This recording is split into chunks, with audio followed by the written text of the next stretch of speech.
आज की इस वीडियो में हम शुरू कर रहे हैं केमिकल बॉन्डिंग के कुछ क्वेश्चंस जो अपन ने थ्योरी पढ़े उस पर बेस्ड। बोलता है कौन सा स्ट्रक्चर प्लेनर है।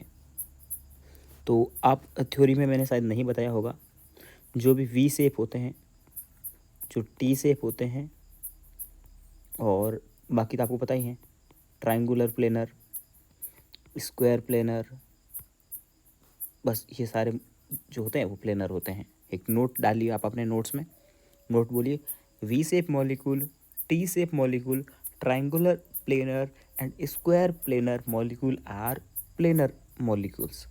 ठीक है, आगे बढ़ते हैं। अब यहाँ पे ज्योमेट्री पता करते हैं XeO4 की। जिनोन के पास कितने वैलेंस इलेक्ट्रॉन होते हैं? 8 इलेक्ट्रॉन होते हैं। उसमें से साइड एटम कौन है? ऑक्सीजन। 4 एटम जो है वो 8 इलेक्ट्रॉन खा जाते हैं ऑक्सीजन के। आपको पता है वैलेंसी ऑक्सीजन की कितनी होती है? 2 होती है। तो 8 इलेक्ट्रॉन के 8 इलेक्ट्रॉन, ये XeO4 है। तो जिनोन के पास में कितने इलेक्ट्रॉन थे? 8 इलेक्ट्रॉन थे वैलेंस के। ऑक्सीजन की वैलेंसी कितनी होती है? 2। तो 4 ऑक्सीजन कितने इलेक्ट्रॉन कंज्यूम कर लेंगे? 8 इलेक्ट्रॉन। तो इसके पास लोन पेयर नहीं बचा। और AB4L0 अगर आप देखोगे तो ये होती है टेट्राहेड्रल ज्योमेट्री। टेबल आपको याद होनी चाहिए। तो ये प्लेनर नहीं है, टेट्राहेड्रल ज्योमेट्री कभी भी प्लेनर नहीं होती है। ये 3D में बनती है और ट्राइपोड से बनती है, मैंने आपको बताया था। अगला है XeOF4। इसमें जिनोन साइडेड एटम है और सेंट्रल एटम है। साइड एटम कितने हैं? एक तो है ऑक्सीजन और 4 हैं फ्लोरीन, तो AB5 बोल देते हैं इसको। ठीक है, 4 और 1 5। अब आपको पता है जिनोन के पास 8 इलेक्ट्रॉन होते हैं। उसमें से फ्लोरीन की वैलेंसी 1 होती है, तो वो 4 इलेक्ट्रॉन कंज्यूम कर लेगा। लेकिन ऑक्सीजन की वैलेंसी जो होती है वो होती है 2। तो ये जो ऑक्सीजन है वो 2 इलेक्ट्रॉन कंज्यूम कर लेगा। तो टोटल 6 इलेक्ट्रॉन कंज्यूम हो जाएंगे। पीछे कितने बच 2 इलेक्ट्रॉन। 2 इलेक्ट्रॉन का एक लोन पेयर बन जाएगा। AB5L1 अजीब सा मॉलिक्यूल होगा, प्लेनर तो बिल्कुल भी नहीं होगा। हो सकता है 5 ऐसे बन जाए मॉलिक्यूल और फिर ऊपर से एक लोन पेयर आ जाए और वो इसको रिपेल कर बांट ले, तो रिपेल होने की वजह से वो 3D हो जाएगा। ठीक है, ओके। तो ये पॉसिबल नहीं है। अब आते हैं अपन लोग XeF4 में। XeF4 का स्ट्रक्चर, 10 मॉलिक्यूल के स्ट्रक्चर आपको याद होने चाहिए। उसमें से एक मॉलिक्यूल ये भी है XeF4। ये है AB4, AB4 है और AB4 है। उसके बाद में फ्लोरीन है साइड एटम में। इसके पास 8 इलेक्ट्रॉन थे। 4 फ्लोरीन 4 इलेक्ट्रॉन ले जाएगा, पीछे बच जाएंगे 4 इलेक्ट्रॉन। 4 इलेक्ट्रॉन के बचेंगे 2 लोन पेयर, तो AB4L2। AB4L2 अगर आप टेबल में देखोगे तो इसकी ज्योमेट्री बनती है स्क्वायर प्लेनर। कैसी बनती है? Square planar. आप 12th की NCERT देखोगे तो XeF4 जिनोन की स्ट्रक्चर बना रखी है। जिनोन सेंटर में है, एक फ्लोरीन इधर है, एक फ्लोरीन इधर है, एक फ्लोरीन इधर है। ये एक कॉपी के प्लेन में है। ठीक है, ऐसे। और 2 इस पे होते हैं लॉन पेयर। और वो जो लॉन पेयर होते हैं, एक इस प्लेन के ऊपर होता है, एक इस प्लेन के नीचे होता है। एक एक मतलब कॉपी की आप मोबाइल के कॉर्नर पे समझ सकते हैं फ्लोरीन, और मोबाइल के सेंटर में जिनोन है। एक लॉन पेयर मोबाइल के ऊपर है, एक लॉन पेयर मोबाइल के नीचे है। दोनों लॉन पेयर एक दूसरे को कंपनसेट कर देते हैं और प्लेनर ज्योमेट्री बनती है स्क्वायर प्लेनर। तो टेबल से भी आपका आंसर आ जाएगा, आसान है। ओके, आगे बढ़ते हैं। बोलता है इलेक्ट्रॉन डेफिशिएंट। अपन ने पढ़े हैं, लेविस बेस वगैरह पढ़े हैं, अपन ने पढ़े हैं। तो वहाँ पे आपने पढ़ा था कि बोरॉन फैमिली होता है, वो क्या होता है? इलेक्ट्रॉन डेफिशिएंट होता है। आपको पता है एक ये है। और उसके अलावा BeCl2, बोरॉन, बेरिलियम के पास में भी क्या है? यह क्या होता है आपके पास में? Beryllium chloride, BeCl2। यहाँ दोनों पॉसिबल है, बट यहाँ पर कुछ बैक बॉन्डिंग वगैरह के चांसेस बनते हैं। ठीक है, तो यहाँ ये जाएगा। क्यों? बेरिलियम के पास में खुद के पास 2 इलेक्ट्रॉन थे, 2 एक्स्ट्रा आ गए, तो कितने हो गए? 2 क्लोरीन दे दी, तो 4 इलेक्ट्रॉन। 4 इलेक्ट्रॉन हो गए, तो ये इलेक्ट्रॉन डेफिशिएंट होगा। उसके बाद में अगला अपन बात करते हैं आइसो स्ट्रक्चरल। आइसो स्ट्रक्चरल का होने का मतलब होता है कि उसका AB, इसको बोलते हैं M, और लॉन पेयर को बोलते हैं N। ये अगर इसके बॉन्ड पेयर और लॉन पेयर दोनों मॉलिक्यूल के बराबर होते हैं तो होता है। जैसे अपन चेक करते हैं XeF2, जिनोन को A लिखेंगे, फ्लोरीन को B लिखेंगे। और फ्लोरीन के पास, जिनोन के पास में 8 इलेक्ट्रॉन थे, 2 फ्लोरीन खा गया, तो पीछे कितने बच गए? 6 इलेक्ट्रॉन। 6 इलेक्ट्रॉन के 3 लॉन पेयर बन गए। इसमें सेंट्रल एटम कौन है? आयोडीन है। कितने वैलेंस इलेक्ट्रॉन थे? 7 थे। नेगेटिव है, एक नेगेटिव मतलब एक इलेक्ट्रॉन एक्स्ट्रा आ गया, तो टोटल कितने हो गए? 8 इलेक्ट्रॉन। 8 इलेक्ट्रॉन हो गए टोटल, ठीक है, टोटल 8 इलेक्ट्रॉन हो गए। उसके बाद में 2 इलेक्ट्रॉन फ्लोरीन खा गया, तो कितना हो गया? 6 इलेक्ट्रॉन बचे। 6 इलेक्ट्रॉन के कितने लॉन पेयर बनेंगे? 3 लॉन पेयर। क्या ये दोनों फॉर्मूले बराबर हैं? बराबर हैं क्या ये बराबर हैं। तो यही दोनों आइसोस्ट्रक्चरल हैं। ये आइसोस्ट्रक्चरल कैसे नहीं है? देखिए, ये है फ्लोरीन, फॉस्फोरस AB5, PCl5, और इसमें लॉन पेयर कितने हो जाएंगे? फ्लोरीन फास्फोरस के पास 5 वैलेंस इलेक्ट्रॉन थे, 5 के 5 कंज्यूम कर लिए, क्लोरीन ने लॉन पेयर 0। इसमें यहाँ देखोगे तो यहाँ सेंट्रल एटम आयोडीन है, आयोडीन है, आयोडीन है, तो उसके बाद में आयोडीन के पास 7 वैलेंस इलेक्ट्रॉन होते हैं। 7 में से 5 क्लोरीन ने कंज्यूम कर ली, क्योंकि क्लोरीन सिंगल बॉन्ड बनाता है। क्लोरीन ने 5 इलेक्ट्रॉन कंज्यूम कर ली, 2 इलेक्ट्रॉन पीछे बच गए, 2 इलेक्ट्रॉन का एक लॉन पेयर बच जाएगा। क्या ये फॉर्मूला बराबर है क्या लेफ्ट और राइट वाला? नहीं है, तो ये आइसोस्ट्रक्चरल नहीं होता। ऐसे ही चेक करना होता है। तो देखिए सेम बोल रहा है नॉट आइसोस्ट्रक्चरल, ठीक है। रैंडम कोई भी 2 ऑप्शन चेक करते हैं हम लोग। BH4 AB4 हुआ, AB4, ये भी AB4, लॉन पेयर चेक करते हैं। बोरॉन के पास कितने इलेक्ट्रॉन होते हैं बैलेंस में? 3 इलेक्ट्रॉन, एक एक्स्ट्रा में इलेक्ट्रॉन आ गया नेगेटिव का, टोटल 4 इलेक्ट्रॉन हो गए। 4 इलेक्ट्रॉन को 4 हाइड्रोजन खा जाएंगे, क्योंकि हाइड्रोजन की वैलेंसी 1 होती है, तो एक हाइड्रोजन एक बॉन्ड बनाएगा, तो 4 के 4 इलेक्ट्रॉन खत्म हो गए, L0। इसमें देखेंगे नाइट्रोजन के पास 5 इलेक्ट्रॉन होते हैं और पॉजिटिव लगा है, मतलब एक इलेक्ट्रॉन चला गया, कितने बच गए? 4 इलेक्ट्रॉन। यहाँ पर भी 4 इलेक्ट्रॉन है और 4 एटम है, तो हाइड्रोजन 4 के 4 इसको इलेक्ट्रॉन को कंज्यूम कर देंगे, तो लॉन पेयर हो जाएगा 0। तो ये तो आइसोस्ट्रक्चरल है, अपने को पता करना है कौन सा नहीं है। इसको चेक करते हैं, ये क्या होगा? SiF4, ठीक है। क्या होगा? AB4। सिलिकॉन कहाँ आता है? कार्बन फैमिली में। वैलेंस इलेक्ट्रॉन कितने होते हैं? 4। 4 वैलेंस इलेक्ट्रॉन थे, फ्लोरीन ने 4 के 4 कंज्यूम कर दी, लॉन पेयर 0। अब उसके साथ करते हैं SF4 का। SF4 चेक करोगे तो AB4, ए मतलब साइड एटम, बी मतलब ए मतलब सेंट्रल एटम, बी मतलब साइड एटम, और 4 क्या कहाँ से आया? ये जो इसके नंबर है साइड एटम के। अब लॉन पेयर चेक करेंगे। सल्फर है, सल्फर के पास 6 वैलेंस इलेक्ट्रॉन थे, 4 फ्लोरीन खा गया, पीछे कितने बच गए? 2 इलेक्ट्रॉन, 2 का एक लॉन पेयर बन जाएगा। क्या ये दोनों सेम है क्या? नहीं है। जब सेम नहीं है तो ये आपस में आइसोस्ट्रक्चरल नहीं है, अपने को वही चेक करना था। ये ऑक्टाहेड्रल पूछा है। ऑक्टाहेड्रल में 180 डिग्री के कितने एंगल होते हैं? ये 2004 में आपको नीट में पूछा था, ठीक है। तो जैसे मैं आपको बता चुका हूँ, फिर भी दोबारा अगर समझा देते हैं। ये ऑक्टाहेड्रल की स्ट्रक्चर बनाते हैं ना, तो A B B B और B ये एक प्लेन में बनाए, उसके बाद में 2 मॉलिक्यूल ऊपर नीचे होंगे, एक ये ऐसे ऊपर, एक ये नीचे, ये ऑक्टाहेड्रल है। अब इनको मिला करके मैं इसको बेकार नहीं बनाना चाह रहा। अब आपको 180 डिग्री मतलब सीधी लाइन, एक तो ये सीधी लाइन है, एक ये सीधी लाइन है, और एक आप इसको देखोगे तो ये सीधी लाइन है। तो 180 के कितने एंगल बने? 180 के 3 एंगल बन गए, ओके। ये पहले भी मैं आपको समझा चुका हूँ कि 180 के कितने होते हैं, 90 के कितने होते हैं, ये सारा कुछ लिखा चुका हूँ मैं। इसमें 90 का काउंट करवाएगा तो 4 तो 90 के बन रहे हैं ऊपर, 180 के तो हो गए इसमें 3, और 90 के कितने होंगे? देखिए 4 ऊपर, 1 2 3 4, वैसे 4 नीचे और 4 इसी प्लेन में, 4 इसी प्लेन में बन रहे हैं। कौन कौन से? 1, ये 2, ये 3 और ये 4, तो 90 के कितने बनेंगे? 12। मैं लिखा चुका हूँ ये पहले। अगला है ट्रायंगुलर प्लेनर।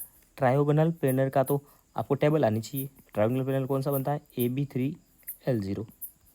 चेक कर लीजिए AB3L0 कौन सा है? BF3 है। क्यों? ये है AB3L1, और NS3 के बारे में मैंने आपको बोला भी है कि इसकी ज्योमेट्री याद रखो आप, पिरामिडल होती है, बहुत काम में आती है। टेबल से भी आपको पता लग जाएगा। इसका टेबल देखोगे तो आएगा इसका मॉलिक्यूल, सेंट्रल एटम कौन है? Boron A, side atom B और 3। अब बोरॉन के पास 3 वैलेंस इलेक्ट्रॉन होते हैं, 3 के 3 फ्लोरीन खा गया, तो लॉन पेयर 0। तो AB3L0 आपको टेबल में ट्रायंगुलर प्लेनर मिलेगा, और ये यहाँ पे 0 हो जाएगा। वो टेबल आपको डेली पढ़नी है तो याद हो जाएगी। तो आंसर इसका जाएगा सेकेंड ऑप्शन, ठीक है। अगला, नॉट आइसोस्ट्रक्चरल विथ, इसके आइसोस्ट्रक्चरल कौन सा नहीं है? ये क्या है? AB4 सिलिकॉन है। सिलिकॉन के पास 4 इलेक्ट्रॉन होते हैं वैलेंस शेयर में, 4 के 4 क्लोरीन कंज्यूम कर दिया, लोन पेयर 0 हो गया। मतलब ऐसा फॉर्मूला और किसका नहीं बनेगा, ऐसा पूछना चाह रहा है क्वेश्चन में। NH4 का पूछते हैं, NH4 प्लस का अभी अपन चेक करके आए जस्ट अभी ऊपर एक क्वेश्चन में, आपको पता हो तो यहीं से शुरू किया था, फिर NH4 कहाँ गया, ये रहा NH4 इस वाला, नहीं यहाँ कहीं चेक किया था, चलो दोबारा चेक कर लेते, कोई बात नहीं। Side A central atom A, side atom B 4, और नाइट्रोजन के पास कितने इलेक्ट्रॉन थे 5, उसमें से एक लॉन पेयर प्लस है, मतलब चला गया, 4 इलेक्ट्रॉन बचे, 4 को 4 हाइड्रोजन ने कंज्यूम कर दिया, लॉन पेयर 0, तो ये तो सेम आ गए, तो ये तो आइसोस्ट्रक्चरल है। सल्फर कितना हो गया AB4, सल्फर के पास 6 इलेक्ट्रॉन होते हैं, 4 क्लोरीन ने कंज्यूम कर दिए, 2 इलेक्ट्रॉन बच गए, उनका एक लॉन पेयर बनेगा, तो ये और ये सेम नहीं है तो फिर यही आंसर होगा, ये इसके आइसोस्ट्रक्चरल नहीं है। इसको चेक करोगे, AB4 सल्फर है, सल्फर के पास में कितने इलेक्ट्रॉन होते हैं, 6 इलेक्ट्रॉन होते हैं, 6 और 2 नेगेटिव के और एक्स्ट्रा आ गए, तो कितने हो गए 8। अब ऑक्सीजन है साइड एटम में, 4 ऑक्सीजन, एक ऑक्सीजन की वैलेंसी 2 होती है, तो 4 ऑक्सीजन 8 इलेक्ट्रॉन को कंज्यूम कर लेंगे, 8 को कंज्यूम कर लेंगे तो 8 के 8 चले गए, तो लॉन पेयर 0, तो ये और ये तो बराबर है, तो ये और ये भी बराबर होंगे, आंसर चला जाएगा आपका सेकंड ऑप्शन। ये मैं आपके साथ डिस्कस कर चुका हूँ कि सारे बॉन्ड इक्वल किस में नहीं होते। एक तो PCl5 में आपको डिस्कस कराया था, PCl5 उसमें मैंने आपको बताया था ये 3 बॉन्ड इक्वल होते हैं, और ये ऊपर वाले बॉन्ड और ये नीचे वाले बॉन्ड ये अलग अलग होते हैं, ठीक है। तो एक तो होता है किस में अलग अलग बॉन्ड इक्वल नहीं होते, एक तो होता है PCl5 में नॉट इक्वल, किस किस में होता है, ट्रायंगुलर बाईपिरामिडल जो बनता है उसमें बॉन्ड नहीं बनता है, और एक टी शेप बनता है ना, तो टी जब भी बनता है ना, ये ऐसे बनता है और ये वाली डंडी लंबी होती है साइड एटम बी। ये टी शेप मॉलिक्यूल जो बनता है उसमें क्या होता है, ये बॉन्ड दोनों बराबर होते हैं और ये अलग होता है।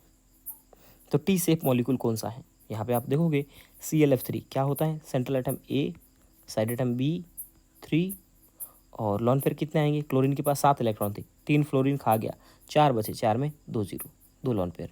अब आप टेबल से देखोगे तो AB3L2 कैसा है, टी शेप है, और टी शेप मॉलिक्यूल है, तो आप टी से पता ही लग रहा है ना, एक इतनी सी डायमेंशन है, एक इतनी सी इसकी है, और ये इतनी लंबी है, तो टी शेप में सारी साइडें इक्वल नहीं होती है। अभी तक आपको मैंने जितना बनाया ना उसमें से आपको रटना है, XeF2 लीनियर होता है, ये रट के रखो, काम आता है बहुत। XeF4 स्क्वायर प्लेनर होता है, NH3 पिरामिडल होता है, और H2O V शेप होता है, ClF3 T शेप होता है, PCl5 ट्रायंगुलर बाईपिरामिडल होता है। 2 4 6 10 15 मॉलिक्यूल, 10 मॉलिक्यूल तो आप रट भी सकते हो ना, जो बहुत बार बार काम में आते हैं, ठीक है। अगला पूछा कौन सा आइसो स्ट्रक्चरल है, कौन सा आइसो स्ट्रक्चरल है, तो चेक करते हैं, ठीक है। चेक करते हैं अपन लोग कौन सा आइसो स्ट्रक्चरल है या कौन सा नहीं है, और साथ में पूछा आइसो इलेक्ट्रॉनिक भी होना चाहिए। आइसो इलेक्ट्रॉनिक होने के लिए एक ट्रिक बता देता हूँ आपको कि मॉलिक्यूल है ना पास पास के होने चाहिए। अब इसमें देखो, ये क्लोरीन है 3rd पीरियड का, कार्बन है 2nd पीरियड का, तो ये आइसो इलेक्ट्रॉनिक आइसो स्ट्रक्चरल हो भी सकते हैं, लेकिन आइसो इलेक्ट्रॉनिक नहीं हो सकते, ये ट्रिक है। सल्फर 2nd पीरियड का, 3rd पीरियड का, नाइट्रोजन 2nd पीरियड का, पॉसिबल ही नहीं है। ये 3rd पीरियड का, ये भी 3rd पीरियड का, पॉसिबल है। ये 2nd पीरियड का, ये 3rd पीरियड का, पॉसिबल नहीं है। अब आप इनमें देखोगे, इनको चेक कर लो, अब आप चेक कर सकते हो, ये A साइड एटम B, और ये A साइड एटम B। अब लॉन पेयर चेक करो, क्लोरीन के पास 7 इलेक्ट्रॉन थे, उसमें से एक और एक्स्ट्रा आ गया, 8 हो गए। अब एक ऑक्सीजन 3 इलेक्ट्रॉन, 2 इलेक्ट्रॉन कंज्यूम करेगा तो 3 कर देंगे 6, तो 2 इलेक्ट्रॉन बच जाएंगे, एक लॉन पेयर बच जाएगा। ऐसा कैसा यहाँ पे भी है, तो यही इसका आंसर है। आइसो इलेक्ट्रॉनिक ढूंढो तो ट्रिक यूज़ करो, ओके। बोला नॉट आइसो स्ट्रक्चरल, अभी आपको सिखा के लाया था ऊपर आइसो स्ट्रक्चरल कौन कौन से होते हैं। NH3 का क्या होता है, AB3L1 पता कर लो भले। फॉस्फोरस में भी, यहाँ फॉस्फोरस है नाइट्रोजन फैमिली का, 5 इलेक्ट्रॉन है, 3 साइड एटम का आ गया, 2 इलेक्ट्रॉन बचे, L1। PH3 और NH3 आपस में आइसोस्ट्रक्चरल है। अब इसको देखते हैं XeF4, ये कैसा है, स्क्वायर प्लेनर है कैसा, अभी ऊपर चेक करके भी आए हैं AB4L2 है कि नहीं, ये वाला स्ट्रक्चर AB4L2। ओके, अब उसके बाद में AB4L2 है तो अब जिनोन XeO4 को चेक करते हैं, ये क्या है AB4। जिनोन के पास कितने इलेक्ट्रॉन होते हैं 8, एक ऑक्सीजन 2 इलेक्ट्रॉन खाएगा, 4 ऑक्सीजन 8 इलेक्ट्रॉन खा लेंगे, लोन फिर बचेगा भी नहीं। अब ये दोनों सेम नहीं है, जब सेम नहीं है तो ये आइसोस्ट्रक्चरल नहीं है। ओके, अगला क्वेश्चन ये NCERT में दिया हुआ है, रिपल्सन सबसे ज़्यादा कौन करता है। मैंने क्या बोला था आपको, थ्योरी में बताया भी था कि लोन पेयर में रिपल्सन बहुत ज़्यादा होता है, तो सबसे ज़्यादा रिपल्सन होता है लोन पेयर में। ठीक है, उसके बाद में रिपल्सन जो होता है वो होता है लोन पेयर और बॉन्ड पेयर में। सबसे कम जो रिपल्सन होता है वो होता है बॉन्ड पेयर और बॉन्ड पेयर में। ये एक फॉर्मूले की तरह यार समझ सकते हो, आपके लोन पेयर में बहुत ज़्यादा रिपल्सन होता है। इसी कंसेप्ट पे इस साल को भी क्वेश्चन आया था, आपको पता है नीट 22 में। ठीक है, तो इसका आंसर ये जाएगा।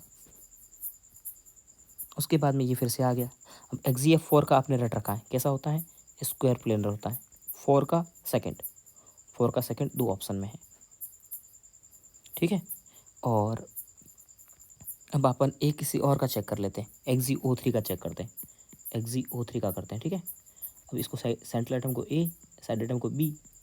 अब देखो सेंट्रल एटम के पास 8 इलेक्ट्रॉन थे, एक ऑक्सीजन 2 इलेक्ट्रॉन खाता है, तो 3 कितने खा जाएंगे 6, तो 2 इलेक्ट्रॉन बच जाएंगे 8 में से, तो एक लोन पेयर बनेगा। AB3L1 कैसा होता है, टेबल से देखोगे तो होता है पिरामिडल, तो XeO3 कैसा हो गया पिरामिडल, तो 2 का हो जाएगा थर्ड, बट काम नहीं आया, अपन ने गलत वो चेक कर लिया।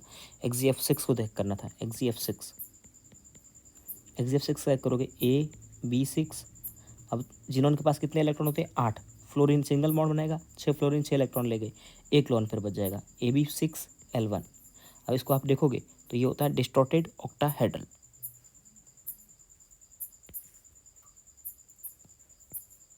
ओके, अगला हाइब्रिडाइजेशन पूछ रहा सबका, आसान है।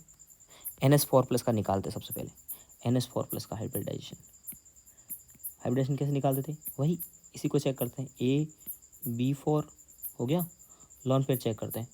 नाइट्रोजन के पास 5 इलेक्ट्रॉन थे, एक चला गया, कितने बच गए 4 इलेक्ट्रॉन, 4 में से 4 हाइड्रोजन कंज्यूम कर लेगा, कुछ बचेगा नहीं, लोन पेयर 0, AB4L0। इन दोनों को ऐड करोगे 4 + 0 4 में हो जाएगा sp3। तो कौन सा जाएगा आंसर, या तो ये या ये। NO3- का चेक करते हैं, नाइट्रोजन के पास कितने NO3-, नाइट्रोजन के पास कितने इलेक्ट्रॉन थे 5 इलेक्ट्रॉन थे, एक एक्स्ट्रा आ गया, कितने हो गए 6 में से ये कौन है, ऑक्सीजन है, एक ऑक्सीजन 2 इलेक्ट्रॉन खाएगा, तो 3 ऑक्सीजन 6 इलेक्ट्रॉन खा जाएंगे, लोन पेयर हो जाएगा 0। अब 3 + 0 3 मतलब एक S और 2 P, sp2, ये आंसर चला जाएगा। ओके, ये तो अभी अपन जस्ट चेक करके आए हैं कि ये सेम क्वेश्चन आइसो इलेक्ट्रॉनिक और आइसो स्ट्रक्चरल, क्लोरीन और सल्फर वाला आंसर जाएगा, क्योंकि आइसो इलेक्ट्रॉनिक होने के लिए एक पीरियड का होना जरूरी है। ये तो हो नहीं सकता सल्फर और नाइट्रोजन, क्लोरीन और कार्बन नहीं हो सकता, ये पॉसिबल है क्योंकि ये सेकंड पीरियड का, ये भी सेकंड पीरियड का, बट ये अभी चेक करके आए आंसर, तो यही है XeF4। अब XeF4 का अभी अपन चेक करके आए हैं, क्या था इसका, स्क्वायर प्लेनेट था कि नहीं था, स्क्वायर प्लेनेट बना था कि नहीं बना था, रटा था आपने, और कैसा मॉलिक्यूल था AB4L2, 2 लोन पेयर थे, या वो ज्योमेट्री डायग्राम भी याद होना चाहिए, ये वाला ये भी साथ में याद होना चाहिए कैसे बना था, क्योंकि इस पे ही क्वेश्चन आता है। तो कितने हैं 4 साइड एटम है, 2 लोन पेयर है, क्या हुआ 4 साइड एटम और 2 लोन पेयर, 6 हो गए टोटल। 6 में हाइब्रिडाइजेशन क्या बनेगा sp3d2। यहाँ फिर सिर्फ ज्योमेट्री पूछी है, अगर इलेक्ट्रॉनिक ज्योमेट्री पूछता ना तो आंसर ये ज़्यादा, पता है ना आपको, वो टेबल याद होनी चाहिए उसके लिए। रॉन्ग स्टेटमेंट ढूंढना अपने को, I3 इज बेंट ज्योमेट्री। ठीक है, ये देखिए, मैंने ये सारे स्टेटमेंट अपन नहीं पढ़ पाएंगे क्योंकि अपन ने बहुत सारी चीज़ें नहीं पढ़ी है, बट ये अपन पढ़ सकते हैं। सेम शेप मतलब कि आइसो स्ट्रक्चरल पूछ रहा है, ये ऑक्सीजन फैमिली से है AB4, ऑक्सीजन फैमिली से है सेलेनियम, तो कितने इलेक्ट्रॉन होंगे 6 इलेक्ट्रॉन, 6 में से 4 फ्लोरीन ले गया, एक लोन पेयर बच जाएगा। ये कार्बन फैमिली का है, तो AB4, कार्बन के पास 4 इलेक्ट्रॉन होते हैं और हाइड्रोजन 4 लेकर लोन पेयर 0। तो ये दोनों की शेप सेम है क्या? ये आपस में फॉर्मूले सेम नहीं आ रहे तो शेप सेम नहीं होगी, जबकि ये बोल रहा है शेप सेम है और अपने को तो मतलब स्टेटमेंट रॉन्ग हो गया, अपने को रॉन्ग स्टेटमेंट ही सेलेक्ट करना था। ClF3, अभी आपको पता है 5-10 मॉलिक्यूल की शेप याद करने में, उसमें से ClF3 भी एक है। तो ClF3 के मॉलिक्यूल की जो शेप होती है वो टी शेप होती है, एक फ्लोरीन इधर एक फ्लोरीन इधर, और ऐसे आप निकाल सकते हो लॉन पर, कोई बड़ी बात नहीं। बट मैं आपको ये सिखाना चाह रहा हूँ कि 4-5 मॉलिक्यूल आपको रटने ही पड़ेंगे। ये फ्लोरीन, ये बॉन्ड लेंथ ये और ये बॉन्ड लेंथ इक्वल होती है। मैं इनको रेड से बना लेता हूँ अलग पेन से ताकि पता लगे ये दोनों मॉलिक्यूल अलग हैं, सेम बॉन्ड लेंथ है, इनकी अलग अलग है। इसमें 2 लॉन पेयर होते हैं और इनके बीच का एंगल 120 डिग्री होता है। ये टी शेप है। टी शेप है मतलब एक तरह से एक ही प्लेन में रहने वाला प्लेनर मॉलिक्यूल है। इसमें बहुत बार क्वेश्चन आया हुआ है इसीलिए, ठीक है। ये 2018 का ही क्वेश्चन है। अगला क्वेश्चन PCl5 के बारे में। PCl5 के बारे में अपन जानते हैं ना, ये फास्फोरस, ये क्लोरीन, ये क्लोरीन, ये क्लोरीन, ये तीनों चीज़ें एक ही प्लेन में होती हैं और 2 क्लोरीन ऊपर नीचे होते हैं जिनकी बॉन्ड लेंथ अलग अलग होती है, ठीक है। तो axial bonds are longer than, ये एक्सियल है और ये इक्विटोरियल है। तो एक्सियल वाले बॉन्ड लंबे होते हैं, सही स्टेटमेंट है। उसके बाद में बोलता है इक्विटोरियल फॉस्फोरस क्लोरीन बॉन्ड, ये वाले बॉन्ड एंगल, ये आपको मैंने स्ट्रक्चर में लिखा रखा है, ये 120 डिग्री के होते हैं। ये भी स्टेटमेंट करेक्ट है, लगा रखा ना मैंने, लिखा है मैं जब पढ़ाया था वहाँ तब। बोलता 2 फास्फोरस क्लोरीन बॉन्ड एंगल 181, ये इन बॉन्ड की बोल रहा है, इनके बीच का एंगल कितना है, सीधी लाइन में है तो कितना हो गया 180 डिग्री, है कि नहीं है। तो ये सारे स्टेटमेंट करेक्ट है। ये स्टेटमेंट इनकरेक्ट है। क्यों इनकरेक्ट है? ये बोलता है नॉन रिएक्टिव है, फास्फोरस किसी से रिएक्ट करता ही नहीं है, जबकि जिसकी इसकी वास्तविकता क्या होती है, इसकी वास्तविकता होती है कि ये जो एक्सियल बॉन्ड है ना, ये बॉन्ड होते हैं लंबे और ये आसानी से रिएक्ट कर लेते हैं, आसानी से टूट जाते हैं। जब आसानी से बॉन्ड टूट जाएगा तो ये आसानी से रिएक्शन कर लेगा। अपने को इनकरेक्ट स्टेटमेंट ही पहचानना था। अब XgF4 का अपन रट क्या है, कैसा होता है, स्क्वायर प्लेनर, ए का फर्स्ट का सेकेंड, इसमें है इसमें है। उसके बाद XgO3 का भी अपने को रटना है, पिरामिडल होता है, तो 4 का फर्स्ट। हालांकि आप इसमें वो भी निकाल सकते हैं टेबल से भी, बट 8-10 मॉलिक्यूल की रट के रखो। BF3 इज प्लेनर, ये 2020 का क्वेश्चन, 21 का क्वेश्चन है। BF3 कैसा है, BF3 AB3 और लॉन पेयर 0, ऐसा आएगा आप अगर निकालोगे तो ये बनती है ट्रायंगुलर प्लेनर, ठीक है। तो इसका हाइब्रिडाइजेशन क्या हो जाएगा, 3 + 0, 3 + 0 कितना हो जाएगा, 3 मतलब sp2। अब इसके पास में इलेक्ट्रॉन कितने हैं, देखिए बोरॉन के पास वैलेंस इलेक्ट्रॉन कितने होते हैं, 3, और 3 ही दे देगा इसको फ्लोरीन, तो टोटल इलेक्ट्रॉन कितने हो जाएंगे इसके पास में, 6। ओके, चलिए अगला अपन इसमें जाते हैं। इसमें अब PCl5 की तो अपन रट के रखते हैं। इस कैसी होती है, ट्रायंगुलर बाइपिरामिडल, ए का 4। उसके बाद में BF3 की जस्ट अभी अपन निकाली है, कैसी होती है, AB3L0 है तो ट्रायंगुलर प्लेनर होगी, तो ये जाएगी ट्रायंगुलर प्लेनर। डी का सेकेंड, ये बोलता IF7 कैसा होगा, बहुत आसान सा क्वेश्चन है, अपन ने टेबल में भी पढ़ा था। ये होगा AB7L0, भले आप निकाल के देख लो। AB7L0 कैसे निकालोगे तो पता ना, अब इनके पास 7 वैलेंस इलेक्ट्रॉन होते हैं और 7 के साथ फ्लोरीन खा गया तो लॉन पेयर 0, AB7L0। तो पेंटागोनल बाइपिरामिडल का एक ही एग्जाम्पल था अपने पास में और वो ट्रिपल ई में पूछ लिया। बोलता है maximum number of lone pair कहाँ होंगे, तो यही क्वेश्चन 2000, ये देखो AIEEE 2011 में आया था, वापिस नीट 2022 में इसको पूछा था कि किस में रिपल्सन ज़्यादा होगा, रिपल्सन उसी में ज़्यादा होगा जिसमें लॉन पेयर ज़्यादा होंगे। इनके लॉन पेयर कैसे काउंट करोगे, ये मॉलिक्यूल है AB3L1, ये मॉलिक्यूल है AB4L2, मॉलिक्यूल निकाल सकते हो वैसे तो, कैसे निकालोगे, ये सेंट्रल एटम, ये साइड एटम, ऑक्सीजन के पास कितने इलेक्ट्रॉन, जिनोन के पास 8 इलेक्ट्रॉन थे, 6 फ्लोरीन ले गया, 6 फ्लोरीन ले गया, 2 इलेक्ट्रॉन बचे, 2 इलेक्ट्रॉन का एक लॉन पेयर, ऐसे तो चेक करते हैं ना, आप सीख चुके अब। ये होगा AB2L3, अब लॉन पेयर किस में ज़्यादा है, इसमें, ठीक है। ये बहुत बेसिक से क्वेश्चन है जो आसानी से कर सकते थे। ये EIEEE का क्वेश्चन है, बट ये थोड़ा अच्छा क्वेश्चन है। I3 माइनस में कितने लॉन पेयर होंगे, ये नहीं पूछा सेंट्रल एटम के ऊपर। यहाँ कोई इम्पोर्टेंट बात है कि यहाँ लॉन पेयर पूछा है, लेकिन सेंट्रल एटम के नहीं पूछा है। ये पूछा है total number of lone pair, मतलब कि आयोडीन के आप स्ट्रक्चर बनाओगे इसकी, ये I-3, इसको सेंट्रल एटम मान लेंगे। फिर इसको ऐसे मान लो, I3 माइनस है ना, लिखने का तरीका सीखो। इसको लिखो I माइनस, ये सेंट्रल एटम, और 2 साइड एटम I2, एक आयोडीन ये, एक आयोडीन ये। मॉलिक्यूल कैसा हो गया अभी, इसको लिखोगे तो इसको लिखोगे A, ये हो गया B2 साइड एटम। आयोडीन के पास कितने वैलेंस इलेक्ट्रॉन होते हैं, 7 होते हैं। एक नेगेटिव एक्स्ट्रा आ गया तो कितने हो गए, 8। 2 फ्लोरीन खा जाएगा तो कितने इलेक्ट्रॉन बचेंगे, 6 में 3 लॉन पेयर बन जाएंगे, Ab2L3। अब अभी Ab2L3 मतलब XeF2 जैसा स्ट्रक्चर बनेगा, लीनियर स्ट्रक्चर टेबल से देखोगे तो, ठीक है। 3 लॉन पेयर इनके पास में, 3 तो ये हैं। ये तो अगर सेंट्रल एटम पूछता तो होता, अब ऑप्शन में भी 3 है।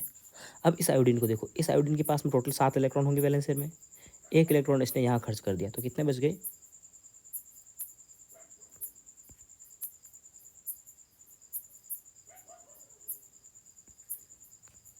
1 इलेक्ट्रॉन खर्च किया 7 में से, तो